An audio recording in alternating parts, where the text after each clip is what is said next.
For the inner workings of this project, I'm going to be using this cheap wireless mouse which I bought online for just a few pounds. I'll begin this project by roughly tracing around an existing mouse which I like the shape of, but of course you could do this freehand if you prefer.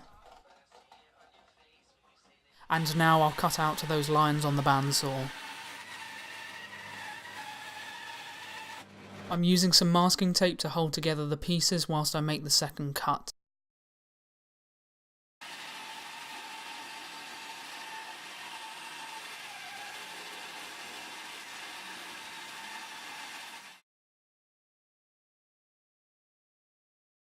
I decided I wanted to make the base out of a contrasting colour of wood, so I'm just cutting a slice off of the base.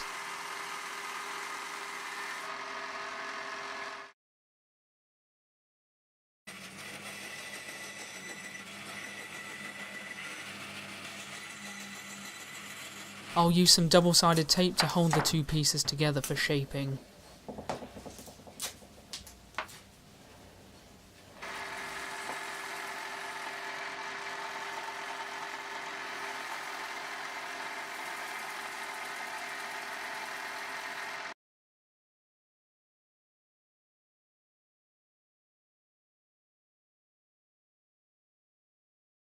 And now I'll use a variety of tools at my disposal to start developing the shaping of the mouse.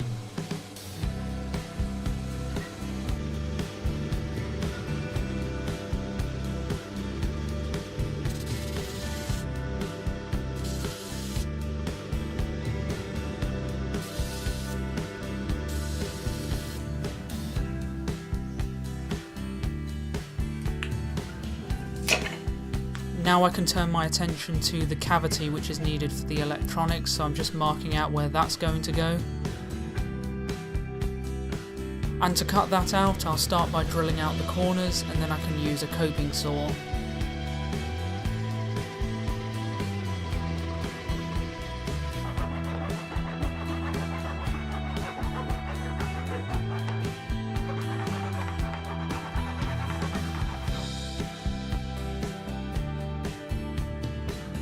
The cuts were a little bit messy, but I can clean that up with some hand tool work.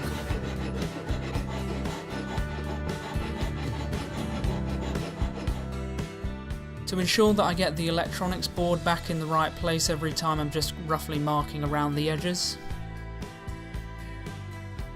There's still some areas of the electronics board that are interfering with the case, so I'm just marking those and then can remove them.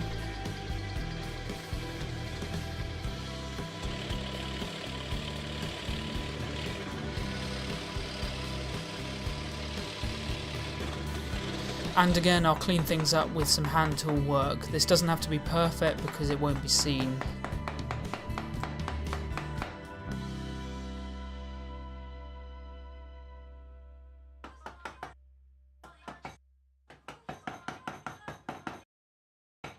The PCB appears to be fitting properly now, so I can turn my attention to the light window on the bottom.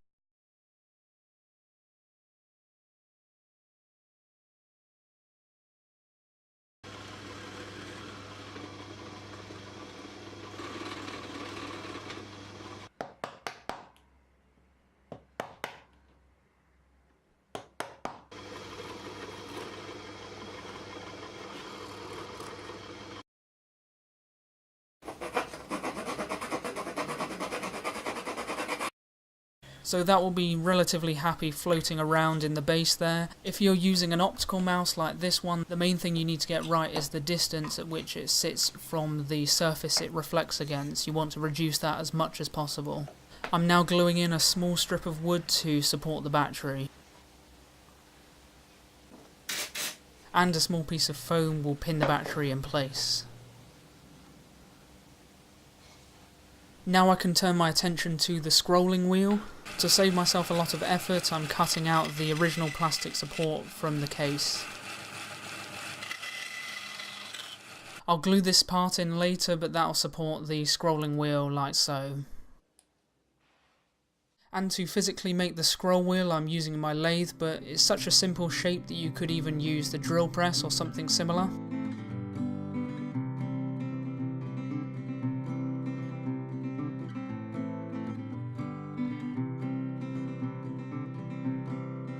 I actually played around with using the original rubber grip, although I eventually decided that I preferred the all-wood effect. One of the more fiddly aspects of this project was removing the axle which I needed from the original scroll wheel, as it has a hexagon shape which engages with the component on the PCB. And I can just press that onto the wooden wheel which I made. With the scroll wheel finished, I'm ready to go ahead and glue in the support.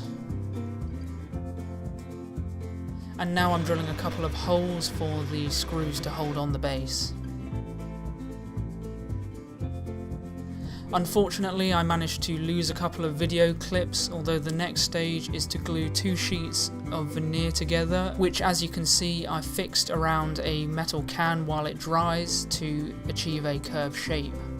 And now, using ordinary scissors, I can cut it to the desired shape.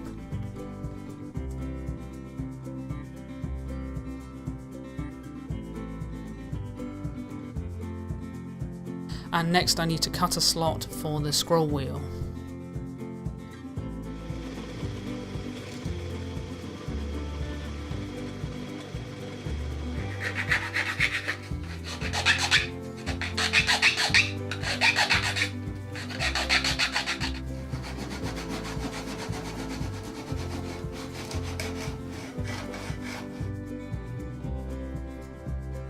And once again I'll use super glue to fix the veneer in place.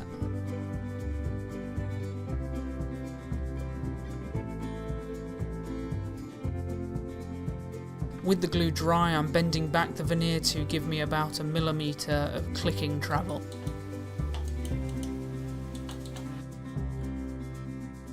And I'll glue on some tiny pieces of wood to engage with those buttons.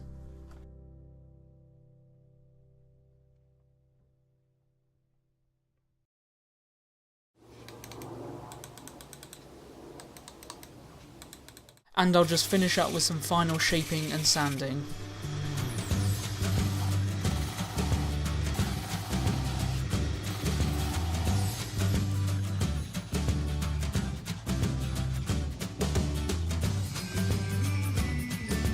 And you'll notice as I blend in the veneer that the 2 contrasting colours give me a nice attractive banding edge. And to finish up this project, a few coats of lacquer really bring out the colours and provide some protection.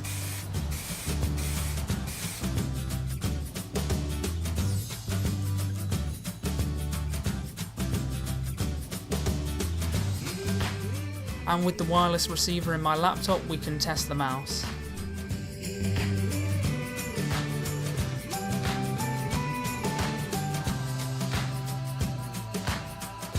I really hope you enjoyed this video. Please take the time to like, comment, share and subscribe before you leave. I hope to be back really soon, but until then, take care, bye bye.